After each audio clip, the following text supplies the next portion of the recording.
2, 3. Okay. Nope. Sat on my chair wrong. It's pretty quiet in here, at least for me. My mom just left to do something, so it's gonna be pretty quiet. Also, I realized I needed to add some dampening to the phone microphone. That's neither here nor there. What makes a relationship, or what makes what we perceive as a romantic relationship? I watched. I've been thinking about this all day, or for at least 12 hours, because I woke up at 8. It's about 8 o'clock now. And I've been thinking about this all day. What makes a relationship, or at least a relationship such as marriage, as like what we call it as, like a marriage? So, like I said, jeez, hold on. Sorry about that. So I was watching this YouTube short the moment I woke up. It was 8 o'clock. I'm a little drowsy. I have my glasses off and everything. And I'm just trying to infect my brain the moment I wake up. So I started watching YouTube shorts. And there was this one YouTube short about relationships. And it was by Glass Museum. That's her name, right? That's the YouTube short that I found. And she was discussing on how marriage is capitalistic and how society defines marriage, or a monogamous relationship is more so a sense of ownership than autonomy, and how it's through conversing and understanding each other on what makes a true relationship, not a true relationship, but like what makes a relationship work for both people. And I'm pretty sure in the short she called it romantic anarchy. And excuse me, I now have to spit. Sorry about that. I'm so sorry about that. But romantic anarchy, right? And how if two people both agree with each other that, like, I don't know, or both like converse with each other and talk with each other about what they want within the relationship, but still want to do things outside of it, or essentially like something like polygamy, right? And with polygamy, how that's like freeing for couples, or that's like good for them, and how you don't have to necessarily get every single thing, like comfort, romance, this, that, there, and the third, everything from one person, and strictly decide that it comes from this one person. And in that regard, I agree. I don't think a relationship between two people should be based on ownership of another person. And I definitely don't think that you should find every single aspect of like what you want from someone, or from from your ideal person in one person. I don't think you should find like someone, like, I don't know, like someone who does like little things for you, or like just checks up on you, who has good conversations, like someone who like checks all your little small boxes that makes up a perfect person in your eyes. having a significant other, they don't need to fill all those boxes to be your significant other, and they should be filled by friends. But I think the thing with that is, where I disagree is my definition, my personal, so my and others' opinions, my personal opinion on how a relationship is, or at least what marriage and the sanctity of marriage is the fact of, I believe marriage is, I don't want to see you with anyone else romantically. I don't want to see you sleeping with another person, kissing on another person, or like to a degree that like it messes with what we have, right? Like, right? And the other person agrees that they want that exact same thing, and then y'all are like, we agree to that so much that we want that for the rest of our lives. We want that for the rest of our lives until either one of us dies, or until we fall out of love and we decide this just isn't gonna happen anymore. Right? That's how I define marriage, or the sanctity of it, and what it means to be married, at least.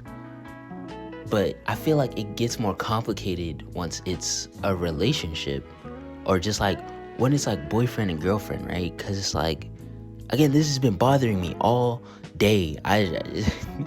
Please someone watch this video, because I just need others' opinions on this. Because like once it gets into like boyfriend and girlfriend, right, that's still like a sense of sacredness, or like like covered, I don't know how to say it, but like sacredness and togetherness, and like I agree I'm not going to cheat on you, and you agree you're not going to cheat on me, and we like each other so much to say that we claim each other. But then that's where like it also gets into like, oh well, then that's just ownership. So it's like it's either marriage or nothing. So then if it's marriage or nothing, then how can you say that these relationships, sexual, romantic, are just like what, friends or flings or just close associates? How can you just call it that? Or like, how could you not, like, I don't know how to explain it. I feel like being boyfriend and girlfriend, it seemingly has a significance in our society, just like marriage has a significance in our society. But I feel like marriage should be held to a more sacred nature than just being boyfriend and girlfriend, especially if it's a matter of ownership or a matter of non-ownership, and like just being free to be your own person and to be able to talk with other people. I don't know, that's what I was trying to think with this video, because I think the whole point of the video that I'm mentioning, or the YouTube short that I'm mentioning, the whole point of it was we shouldn't be limited to who we have in our lives. We shouldn't be limited to just one person in our life to fulfill so many needs, or we shouldn't expect them to fill our every need, because they're their own person and they have their own thoughts and opinions on how they should live their lives or be in their friendships and other relationships, right? That's where I think the point of the video is. We shouldn't claim ownership over another person who is a person, has their own thoughts and feelings and other humanly nature functions about them.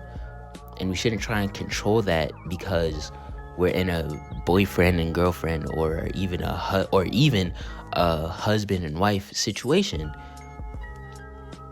But then again, I also I agree on it, but I disagree on it, because marriage should still have that sense of sanctity and trust and love of both people, to say, I don't want to see you with someone else. I know you don't want to see me with someone else. Let's be together until one of us dies, or until that feeling isn't there anymore. Right? Right? Because that's autonomy on both of y'all ends. So I guess it's still autonomy if y'all both agree to still see other people in romantic or sexual manners, because y'all are both agreeing to it. So there's still that sense of trust and love there between y'all.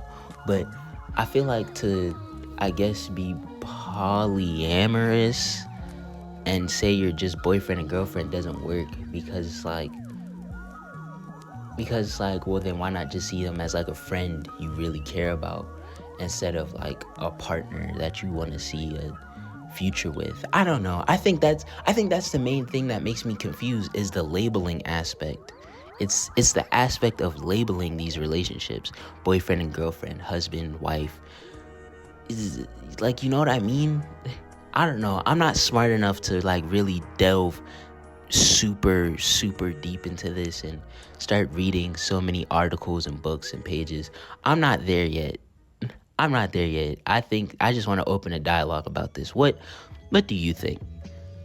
What makes a relationship romantic, and how does that romantic nature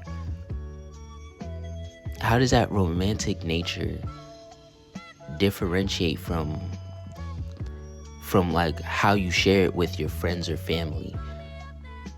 You know what I mean? Like, how does, like, an example, how does me giving like my friend some flowers and a thank you note after they watched over me in a hospital, or they have just been a great friend and I just want to show thanks, flowers and a card, how does that differ, or seemingly is so much worse or so odd to compare it to like a romantic relationship with a partner, a boyfriend, girlfriend, husband, wife? How does that like differ in that form? Like, you get what I'm trying to say? Like, how does, I feel like it's the labeling of it. The labeling of it. How does the labeling of these relationships and the actions that you do in them dictate how they work? You know, I don't know, because this has been hurting me ever since I woke up. Because it's like you can do that. You can give flowers to your friend. You can give flowers to your family. You can have hella friends that have different beneficial needs to you. And, but that's the thing. That's what they are, friends. That's what they are, friends. But it's like, oh, whoa, you're kissing and hugging and rubbing all up on a friend, so why are you calling them a friend?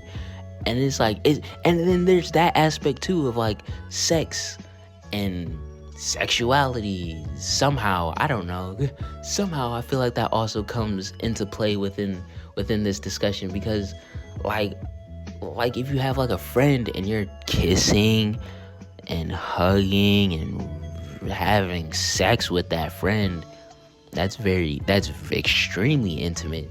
Are you sure you really want to call them a friend if you're doing all that? But then it's like, well, then again, then that gets into the labeling aspect of, well, why can't they just be a friend that I do that with? And it's like, oh, well, do you do that with all your friends? No. Right? Right? It's just breaking my head. It's just breaking my head. I don't know. Moral of this video, moral of this video, relationships are complicated. If you're gonna have friends, have friends. If you're keep the family that you have close with you and the people you care about close with you. And if you're gonna get married, get married. Get married. And don't let anyone try and dictate how you feel about your relationship, I guess. Also, if you're polygamous, you're a hoe. Let's just keep it a stack. You just like fucking. You just like fucking. It's okay. It's okay. You're a hoe. You like fucking, but that's neither here nor there. All right. Well, I guess that's all for me. I'm gonna take this sock off my phone.